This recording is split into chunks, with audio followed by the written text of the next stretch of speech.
Have you tried Google Slides yet in your practice? If you haven't, I highly encourage you to give them a try.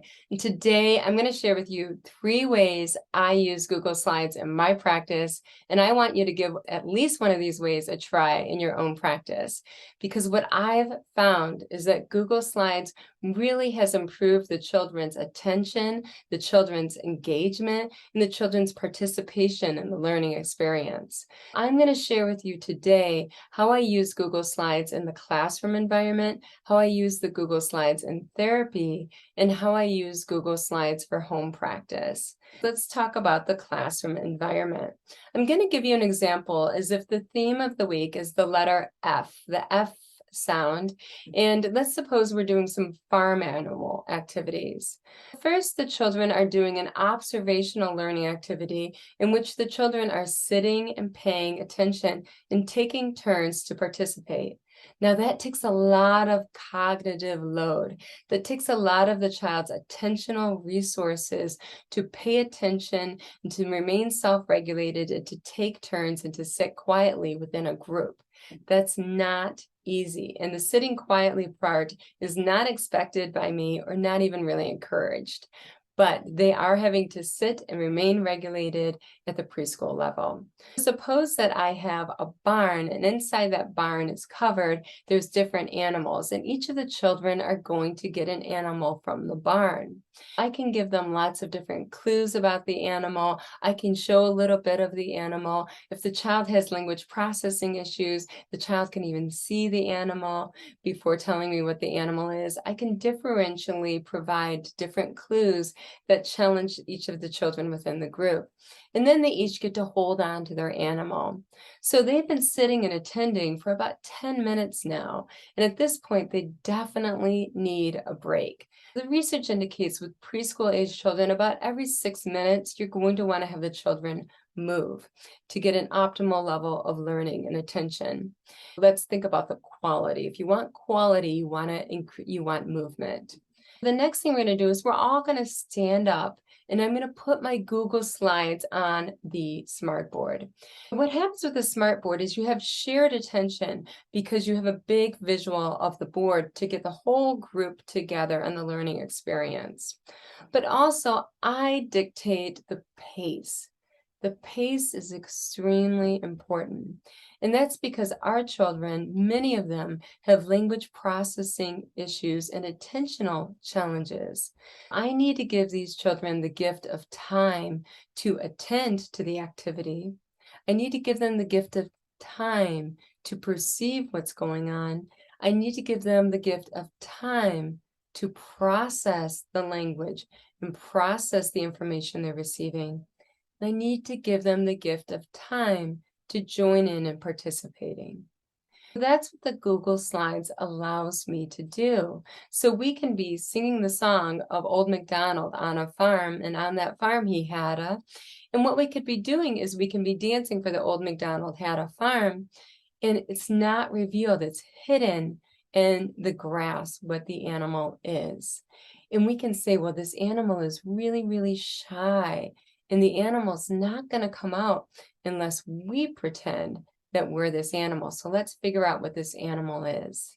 And I can give lots and lots and lots of clues of what that animal is. Suppose it's a horse, it's something a cowboy can ride on, or you can ride on it. And I can give features that it has a mane and it has a tail and hoofs and it's really big. And I can say what it does. I can say it says neigh, neigh, neigh, neigh. So I can give tons and tons and tons of clues. And then after the children guess it, we can pretend to be horses. And that's so the animal won't be shy and I'll come out from the grass. So what you have now is all of the children are attending to what you're doing because you have this nice visual up there on the screen. You also have the children processing what you're doing because you're giving lots and lots of hints, and lots of their peers are giving different ideas. It's sort of like when you learn a foreign language and someone says something one time, you don't get it. But what they do is they say it a lot of different ways, and then you hang on to it. They use their gestures, they use the visuals, and then you get it. But you don't get it like the snap of the fingers, and neither do these children. But all of the children are a captive audience because you have hidden behind that screen what the picture is.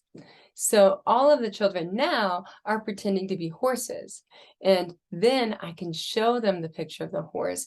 And it can be a really cool picture of a horse that slowly trots across the screen. And I can have the actual background of a meadow, really cool meadow that the horse is coming across, a really neat picture, because that's what's neat about Google Slides. The child, once again, because of the movement, is ready, once again, has the cognitive resources to spend on a learning activity, an observational learning activity. Alternate it sort of like interval training when you go and work out and you do burpees for a minute and then you take a 15-second rest and then you do jumping jacks for a minute. It's the hard stuff is sitting and attending to a learning experience and taking turns. And then after that, we need the movement. And the movement comes in the form of the Google Slides, because the Google Slides allow me, very importantly, increased attention, increased engagement, and increased time. Time is of the utmost importance. So we have a lot of like super simple songs that we can play and little videos, but they're really, really fun, but they go really, really fast. And the children with communication impairments, they tend to either escape or not participate because they're not getting it. It's going too quickly. It's like snap, snap, snap. You got it. They don't have it. So that's what's really nice when I'm teaching a classroom of children with communication impairments that I can do with the Google Slides. I can get their attention, I can increase the engagement, I can increase the participation, and I can give them the gift of time. Okay, what about teletherapy? The same rules apply in teletherapy. It's like interval training. So I'm going to tell you about me when COVID first happened in my first week as a teletherapist. I thought that I was going to do business as usual. I thought, well, I'm just going to get out my bin of toys and even though we're through a screen and you can't touch the toys or play with the toys, everything's going to be A-okay. Everything's going to be all right. Well, as you can imagine, after a minute or so of that type of therapy, the children were running out of the rooms or going under the table. And that's because through a screen, the research indicates the attention is cut in half. What I needed to do is I needed to shake things up. Unfortunately, I did a 180 in the other direction, and I subscribed to all of these speech video games where it's like, say the word 5 times, and then you go around a game board and all of these sound effects. And that too, well, first of all, I don't really consider that speech therapy. I consider that stimulating the amygdala, the fight, flight, and freeze brain, and getting children's attention on the cheap. But also, it was very low level. It was say a word 5 times. It was like, which one is this? It was very low level content. I was like, I can't do this. I spent about a day doing that after I bought all these subscriptions. I felt kind of like a dealer in a casino when I was doing that. And then I found this middle ground in which I do my natural activities. For instance, for the letter F, we can do a sink or float activity, and I can have 2 bins of a bin of water, and they can predict whether the object's going to sink or float, because F is the sound that week. And then after that, I can go into a Google Slides activity and move, and I can have the slippery fish song where I say, slippery fish, swimming through the water. And once again, I have, what's going to eat him? Now, I don't have to follow the original Charlotte Diamond song. I can go and put 10 different animals in the water that are going to eat him. I can put a crocodile that's going to eat him. I can put an octopus that's going to eat him. I can put a shark, or dog, all of these different animals. And the children are moving once again along with the song. And that's because we have increased attention, we have increased engagement, increased participation. And once again, I have the gift of time.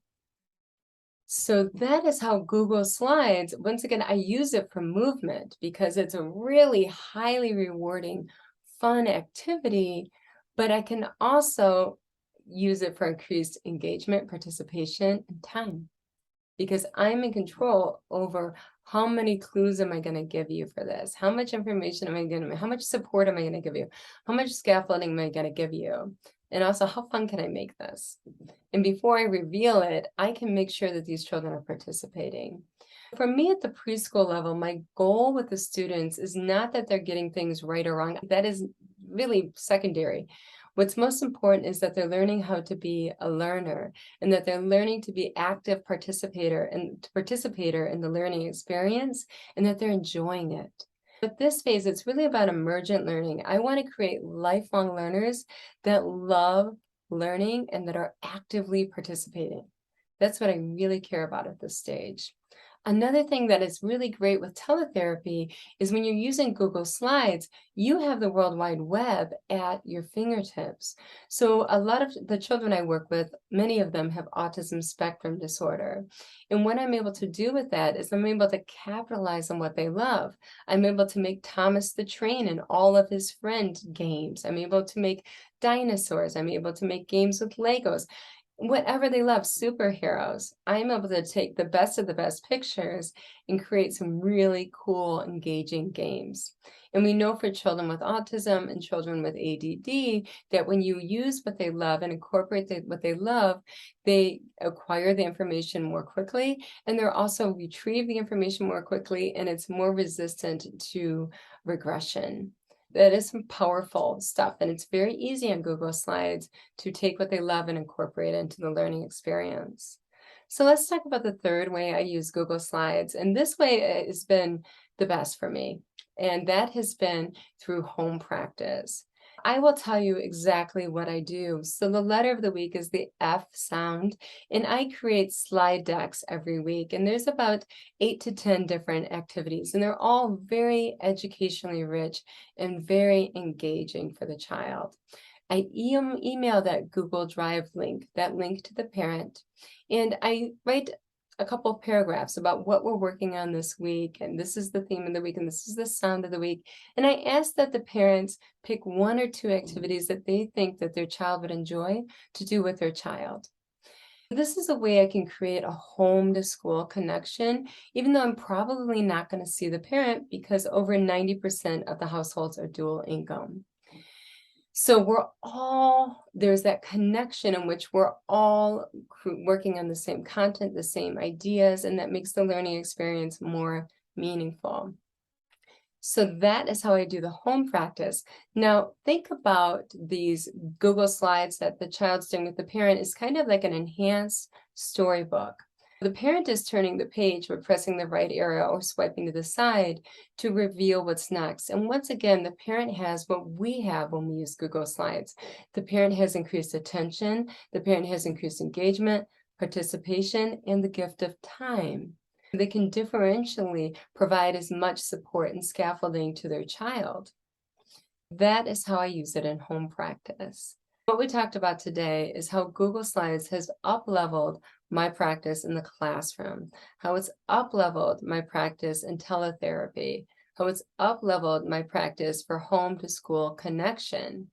And the real reason why, when we look at these 3 areas, is because Google Slides, and you can create them in an educationally rich manner, in a low-tech manner. And what you're doing is you're going to increase the attention, the engagement, the participation, and you're going to give the gift of time. This is something our children really need. And what I'm able to do when I do that is make sure that this child is actively participating. So when I do a group, I look for 100% participation. I never put pressure on the children, but I make it so rewarding that the children get to participate. And I don't call those groups classes or groups, I call them parties. They get to go to the speech party, and they get to, and everything's a get to. What I want to invite you to do is join my Sparkle in School membership. My Sparkle in School membership is a membership in which I share my Google Slides that I'm using with my students every single week of the year.